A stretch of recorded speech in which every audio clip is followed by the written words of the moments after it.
안녕하십니까. 소우쿨 극장의 오디오북입니다. 구독과 좋아요 그리고 알람 설정 부탁드립니다. 재미있고도 좋은 글로 보답하겠습니다. 그림에 대한 뛰어난 재주를 타고난 조는 20살 때 약간의 돈을 마련하여 바람결에 넥타이를 날리면서 뉴욕으로 갔다. 델리아는 어릴 때부터 음악에 소질이 있다고 마을에 소문이 자자했다. 소나무가 우거진 남부 마을의 친척들이 돈을 모아 그녀의 밀짚 모자 속에 넣어서 뉴욕으로 유학 보냈다. 조와 델리아는 그림이나 음악 공부를 하는 사람들이 득실거리고 있는 뉴욕의 어느 카페에서 알게 되었다. 두 사람은 보자마자 서로에게 흥미를 느꼈다. 서로 사랑하게 되어 매일 밤 만났는데 데이트 후에 헤어지는 것이 싫어서 결혼하였다. 결혼식은 교회에서 소박하게 하였다. 젊은 연인은 새방을 얻어 가정을 꾸몄다. 가난한 예술가 지망생이라 새방은 좁고 허전하기 짝이 없었지만 그들이야말로 세상에서 가장 행복한 부부였다. 행복한 가정은 옹색할수록 좋다. 예컨대 찬장이 당구대가 되고 벽난로가 보트를 젓는 연습장이 되며 책상이 침대가 되고 세면대가 피아노의 구실을 하여도 좋다. 그리고 바람벽이 사방으로 기울어져도 무방하다. 그렇게 될수록 두 사람은 더욱 정이 깊어질 것이기 때문이다. 그러나 내가 보기에는 이 두 사람의 비좁은 새방살이에서 가장 즐거운 것은 하루의 공부를 마치고 늘어놓는 수다요. 즐거운 만찬과 가벼운 조반이요. 서로 주고받는 농담이요. 주책 없이 까불어대는 것이요. 피차의 고무와 격려요. 그리고 나의 서투른 표현을 용서한다면 밤 11시에 먹는 올리브와 치즈 샌드위치였고 아침에 침대에서 눈을 뜰 때 옆에 사랑하는 사람이 누워있는 것이었다. 저는 저 유명한 매지스터 화실에서 그림 공부를 하고 있었다. 이분에 대한 명성은 독자들도 알고 있을 것이다. 매지스터 화실의 수업료는 굉장히 비싸지만 실제로 가르치는 것은 매우 적었다. 이 비싸고 적은 것이 그를 유명하게 만든 것이다. 한편 델리아는 로젠스토크 씨 밑에서 피아노를 공부하고 있었다. 독자들도 알고 있는 바와 같이 그는 피아노의 키를 망가뜨리기로 유명한 사람이었다.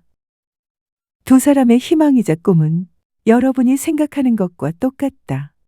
저로 말하면 구레나룻이 길쭉하고 두둑한 돈지갑을 갖고 있는 노신사들이 그의 화실에 밀려들어 옥신각신하며 그림을 사는 특권을 다툴 정도로 훌륭한 그림을 그리는 것이었다.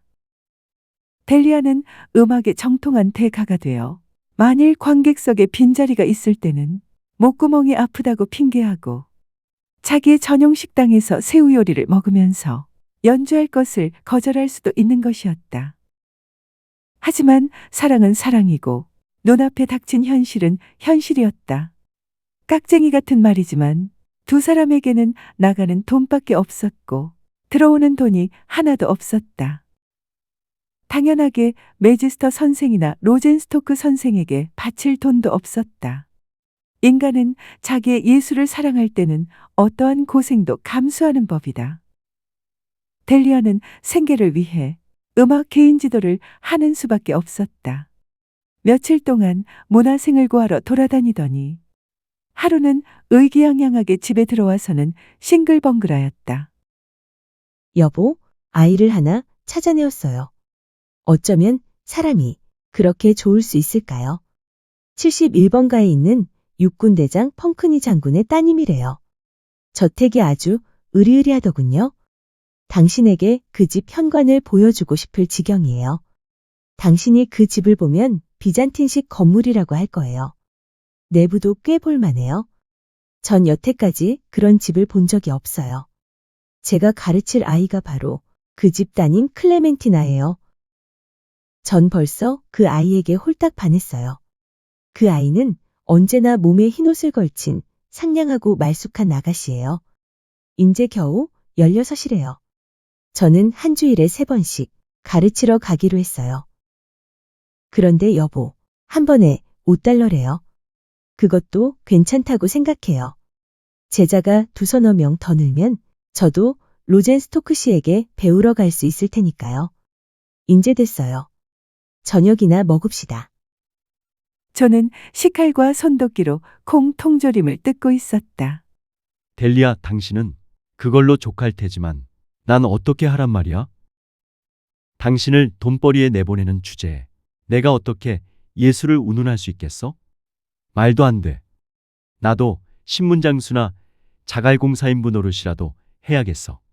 그렇게 하면 하루에 한두 달러라도 벌 수 있을 테지.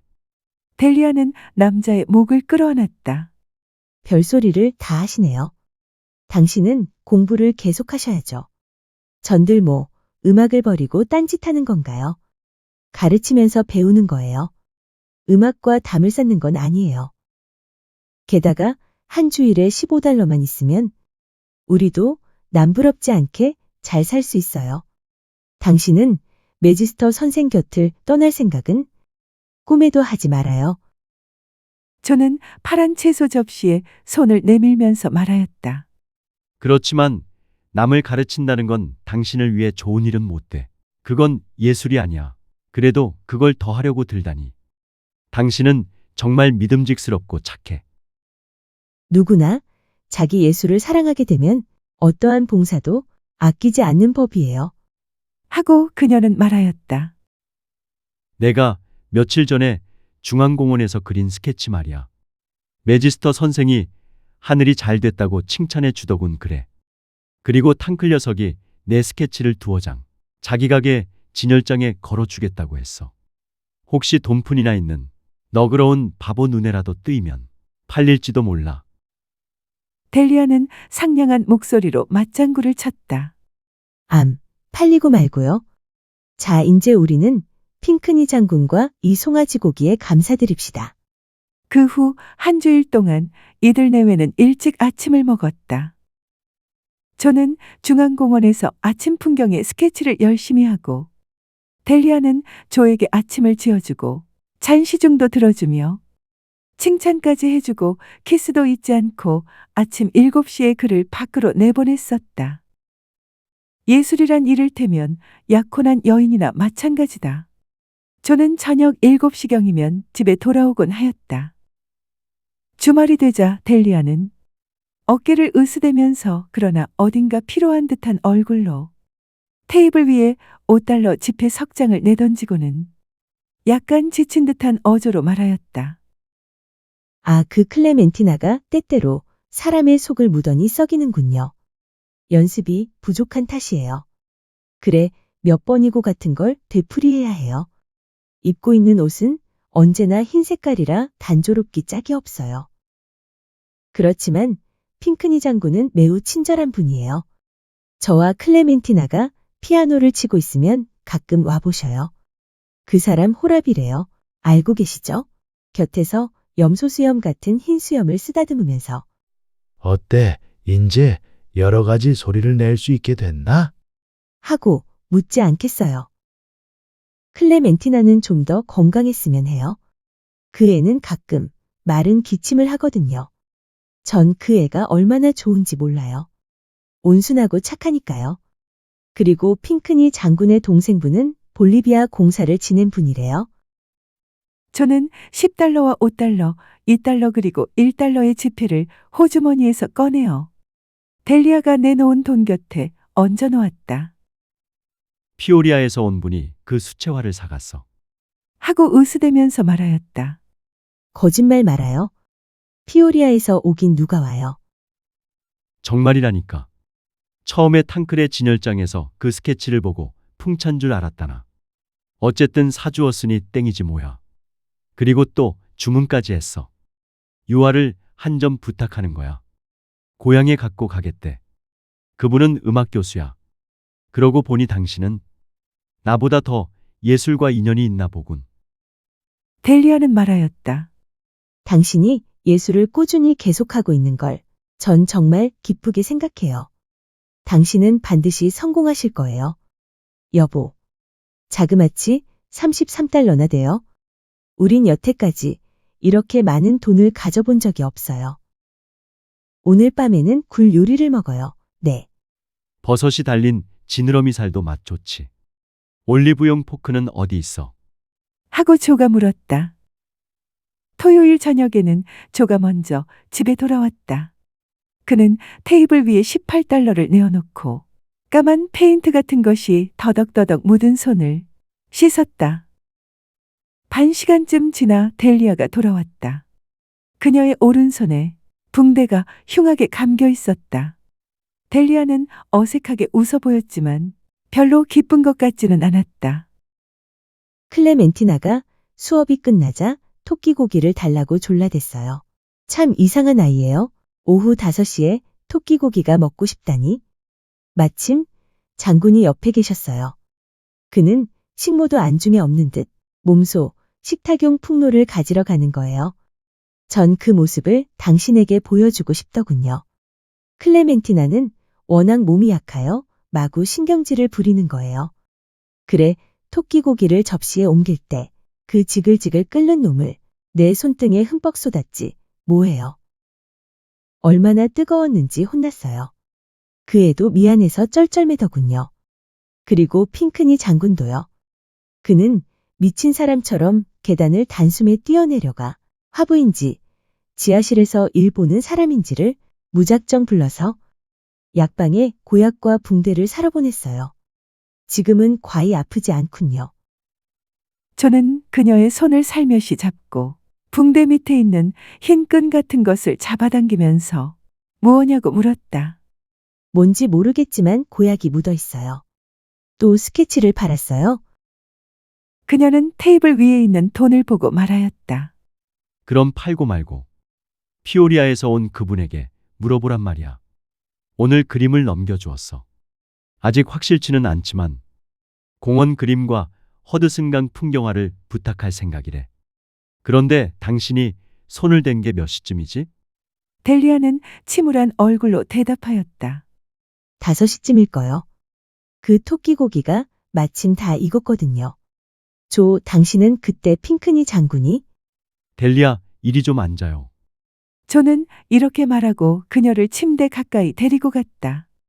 그리고 그 곁에 앉아 두 팔을 그녀의 어깨에 얹었다. 델리아, 당신. 이 2주일 동안에 뭐 했지?